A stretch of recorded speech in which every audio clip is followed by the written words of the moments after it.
President Trump says the State of the Union will go on its plan on Tuesday, and prospects right now appear grim, but the Senate is set to vote with respect to the government shutdown. This time tomorrow, they'll have the vote. There's competing plans, both to reopen the government. This as the shutdown has reached day 33. One plan includes more money for the border wall, and the other one does not. This, as a new poll shows, the American people are ready for a compromise. Joining me now is the chairman of the Civic Forum PAC, Ford O'Connell, columnist for The Hill, Kristin Tate, and Democratic strategist Kevin Wallen. Kristin, let me start with you. By the way, this letter, these competing letters, just so the audience knows, because many people may not be aware of this, President Trump just moments ago sent Nancy Pelosi a letter. At the end, it concludes, I look forward to seeing you on the evening of January 29th in the chamber of the House of Representatives. All right, Kristin. I don't know if that's a tell for we'll have a deal by then, or I'm going to give this speech one way or the other.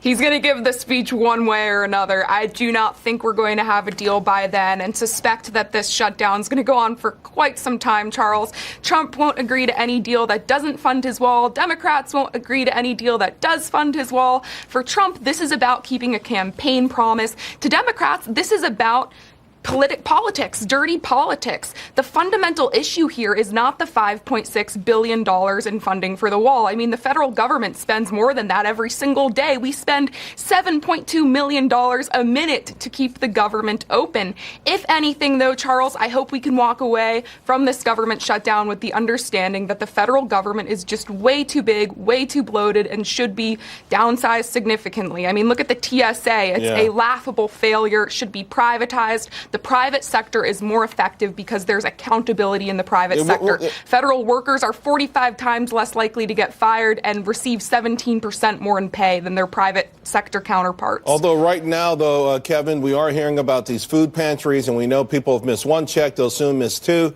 And despite the fact that maybe, if they prepare next time, maybe privatization and those things would mitigate this sort of a problem. But for right now, it appears to be a sort of a public relations battle. Which side gets the most damage? And you got to wonder if that's really the right way to approach this. To Kristin's point, many Democrats voted for this sort of security that they're now calling immoral. How do they pull that one off? Yeah, Charles, and you're rightly so. On Friday, federal employees, 800,000 Americans are set to miss their second paycheck. I disagree a little bit with Kristin's assessment of all federal workers. Half my family served in the Coast Guard. These are brave men and women that are going without pay. The commandant of the Coast Guard today said that it's so disgusting and beneath Americans that the brave members of the Coast Guard are having to go to a food pantry. But this war of attrition has, escalated to the point where it's really hurting everyday Americans. When elephants fight, the grass loses. 1 second, guys. Kevin, let me ask you, because the so-called Schumer shutdown was relatively short-lived, in part because the polling numbers were going against the Democrats. I mean, would it take the polling numbers to go against Nancy Pelosi before we could get a deal? No, I think, Charles, that's a great point. The polling numbers are going against this president. 70% of Americans out of a poll this morning from CBS News say they want the government reopened without this border funding. So the polling pressure is on this president to do the right thing, as Democrats did in the last shutdown fight. It's up to the president to come to the table. All right, Ford. Look, Democrats say over and over they want to reopen the government. We're going to find out on Thursday just how serious they are. I think what gets lost in the shutdown coverage is that Nancy Pelosi is a hostage to her new caucus led by Ocasio-Cortez, okay? And essentially, she can't be seen working with President Trump on something that is a vital national security and a campaign promise. This logjam has to be broken by McConnell and the Senate. The question is going to be what items it's going to take to break that logjam. All I can say that McConnell has to make sure he does, and whatever deal he strikes, is get enforcement before legalization. Because at the end of the day, if we don't get enforcement, then we're never going to get illegal immigration under control. Kristin, what worries me is that we saw over the weekend what some are calling the Trump derangement syndrome, where, as long as it's opposition to President Trump, even whether it's right or wrong, it's okay.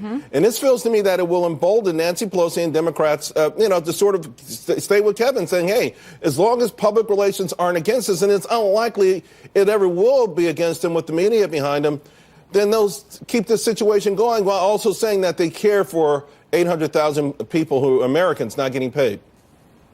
Yep, this is all about optics. Trump's proposal's not going to go anywhere on Thursday, but Mitch McConnell's really smart to put this up for a vote, because if the Democrats don't even consider the proposals, if they're not even willing to come to the table, it proves that they really are prioritizing politics over running government smoothly and over border security and DACA. Their priorities will be made very clear. But I also want to point out that Trump cannot cave on his signature campaign promise. There are whispers now that Jared Kushner and other Republicans are pressuring Trump to offer green cards to DACA recipients in exchange for the $5.6 billion. That would be a huge mistake for the president. It would be seen as caving what does President Trump do then, Kristin? What does he do? His supporters. I mean, he's made this compromise. It was a very good deal. It's a war of attrition? It's a war of personalities? Where does President Trump, or does he make the next move? Does he stand firm where he is now and wait for Nancy Pelosi? He's got to stand firm and put the ball in the court of the Democrats. If he offers amnesty for just $5.6 billion, that's going to look bad, because the last time amnesty was on the table, he was asking for $25 billion plus other rollbacks to immigration. So to now offer amnesty in exchange for just $5.6 billion would really turn off his base and demobilize them. Kevin, we know Nancy Pelosi is not necessarily in the same predicament as President Trump with respect to a promise. By the way, a promise that elevated President Trump to the White House. And some political experts are saying, it's okay for her to take a stand, but at some point she must understand that this is the central issue that he asked the American public if they cared about at the most important time. And that's when we went to the ballot box in November of 2016, and he won. Does Nancy Pelosi come back with anything? Yeah, Charles, I mean, the original promise, if you go back to those campaign rallies, was that Mexico was going to pay for it. The Republicans had 2 years of total control of the entire government and failed to solve this. They never had 60 votes in the Senate, but go ahead. Well, they failed to propose any kind of meaningful increase in border security. The Democrats have passed a bipartisan bill. As Ford said, there's going to be 2 proposals on the Senate floor tomorrow for consideration. I'm hopeful that we can reopen the government with a bipartisan bill that got Republican support in the House. Reopen the government, and then we can tackle immigration Trump's reform. Compromise, Kevin, is not bipartisan. It was passed by Republican votes, Charles. No, this compromise Republicans on the House Trump voted for a bill that's before the Senate tomorrow. What part of President Trump's bill is compromise, rather, isn't bipartisan?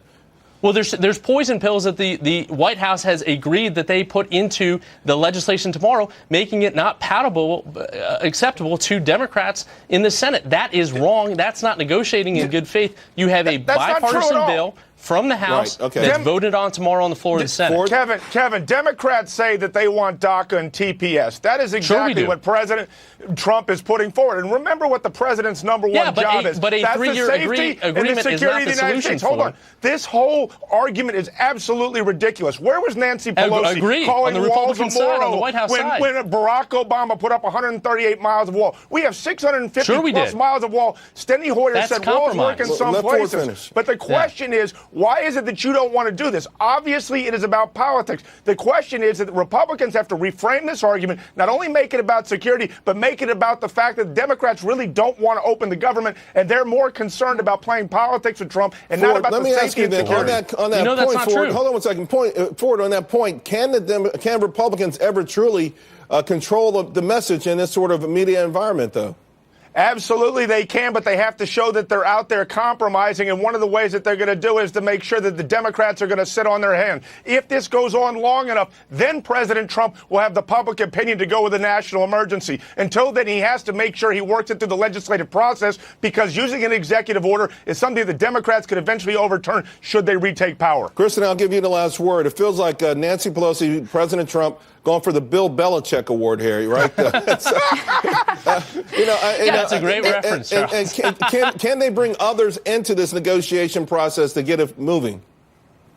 I don't see any progress anytime soon. This is about the Democrats not wanting to appear like they are helping Trump get his wall. They don't care about security, border security. They couldn't care less about the DACA recipients. This is about politics, political strategy. So I don't know how this is going to end, but Trump would be smart to not cave on his signature campaign promise. Thank you very much. Love the intelligence and the passion. Ford, Kristin, and Kevin, thank you all very much. Thanks, Charles. While off the session,